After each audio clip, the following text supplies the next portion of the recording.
మహబూబాబాద్ జిల్లా వ్యాప్తంగా భారీ వర్షాలు కురుస్తున్నాయి. వర్షాల ప్రభావంతో డోర్నకల్ నియోజకవర్గంలో భారీగా ఆస్తి పంట నష్టం వాటిల్లింది. ప్రభుత్వ విప్ ఎమ్మెల్యే రామచంద్ర నాయక్ ఆధ్వర్యంలో వరద బాధితులకు నిత్యావసర సరుకులను పంపిణీ చేశారు.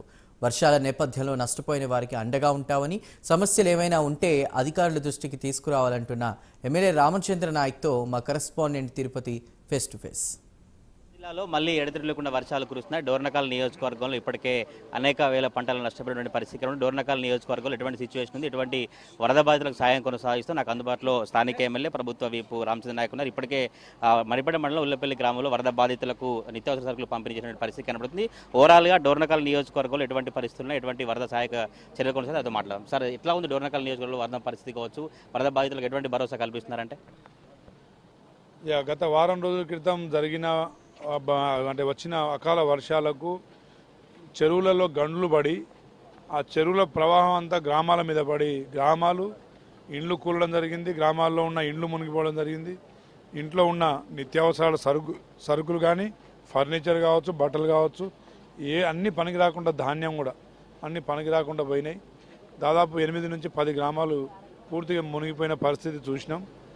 మరి ప్రజలందరినీ ఆదుకునే చర్యలో భాగంగా మరి మేము నిత్యావసరాల సరుకులు, బట్టలు, దుప్పట్లు మరి వారిని ఆదుకునే దాంట్లో భాగంగా ఇస్తున్నాం. అదేవిధంగా అన్ని మన అధికారుల యంత్రాంగం కూడా అంత జరిగిన డ్యామేజ్ని అసెస్ చేస్తూ ఉన్నారు.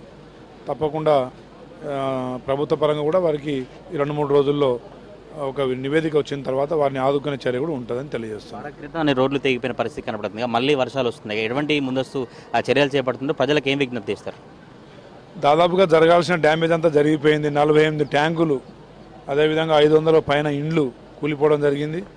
ఇక మేజర్ మన బ్రిడ్జెస్ అన్నీ కూలిపోవడం జరిగినాయి. గటర్స్ అన్ని ప్రవాహంలో కొట్టుకుపోయిన పరిస్థితి చూసినాం. ఇంకా జరిగే అవకాశం కూడా ఉంది కాబట్టి అధికార యంత్రాంగంతో పాటు ప్రజల్ని అప్రమత్తం చేసినాం. ముంపు ప్రాంతాల్లో ఉన్న ప్రజల్ని కూడా పోలీస్ యంత్రాంగం సాయంతో సేఫెస్ట్ ప్లేస్లకు వాళ్ళని తరలించడం జరిగింది. దాదాపుగా మొన్న జరిగిన దాంట్లో తండ్రి, కూతురు తప్ప మిగతా ఎక్కడ ఏమి జరిగిన పరిస్థితి లేదు. భవిష్యత్తు కూడా జరగకుండా మేము ఇక్కడ అనుక్షణం పర్యవేక్షిస్తున్నాం. పైనుంచి ముఖ్యమంత్రి గారు, ఇన్ఛార్జ్ మంత్రి పొంగులేటి శ్రీనివాసరెడ్డి గారు, సీతక్క గారు, అదేవిధంగా మా ఎమ్మెల్యేలందరూ ఎప్పటికప్పుడు మా కాంగ్రెస్ పార్టీ శ్రేణులతోని పర్యవేక్షణ జరుగుతూనే ఉంది. దాదాపుగా ఎలాంటి నష్టం జరగాల్సిన నష్టం భారీగా జరిగిపోయింది. దాదాపు ఒక 500 కోట్లు నష్టం మహబూబాబాద్ డోర్నకల్కే జరిగి ఉంటుంది. కాబట్టి కేంద్రాన్ని కూడా ఆదుకోవాలని చెప్పేసి మేము డిమాండ్ చేస్తా ఉన్నాం. వర్షాల నేపథ్యంలో డోర్నకల్ నియోజకవర్గ కాంగ్రెస్ కార్యకర్తలకు ఎటువంటి పిలుపునిస్తారు? ప్రజలకు ఏం చెప్తారు ఈ 4 రోజుల పాటు? కాంగ్రెస్ పార్టీ శ్రేణులంతా మరి ఎక్కడైతే ముంపు గ్రామాల్లో ఎక్కడైతే నష్టం జరిగిందో వారిని మరి పరామర్శించే కార్యక్రమం చేపట్టండి. అదేవిధంగా సీజనల్ వ్యాధులు వచ్చే పరిస్థితి కనబడుతూ ఉంది కాబట్టి వ్యాధుల బారిన పడకుండా ప్రజల్ని అప్రమత్తం చేయండి. పరిశుభ్రత, కొంచెం పరిసరాలన్నీ పరిశుభ్రంగా ఉండేటట్టు మీరు చర్యలు తీసుకోవాలి. అదేవిధంగా ఎక్కడ ఏ సమస్య వచ్చినా కానీ కన్సర్న్డ్ డిపార్ట్మెంట్ కూడా వెంటనే సమాచారం అందించే దాంట్లో మీరు ముఖ్య భూమిక పోషించాలని చెప్పేసి వేడుకుంటున్నాం. డోర్నకల్ స్థానిక ఎమ్మెల్యే ప్రభుత్వ వీపు రామచంద్ర నాయక్ అభిప్రాయం. అయితే డోర్నకల్ నియోజకవర్గంలో అనేక జరగాల్సిన నష్టం జరిగిపోయింది.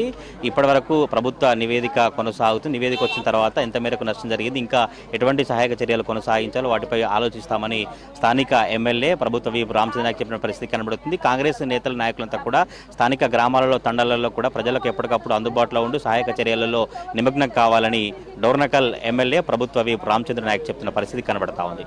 కెమెరా పర్సన్ పవన్తో తిరుపతి ప్రైమ్ న్యూస్, డోర్నకల్ నుంచి.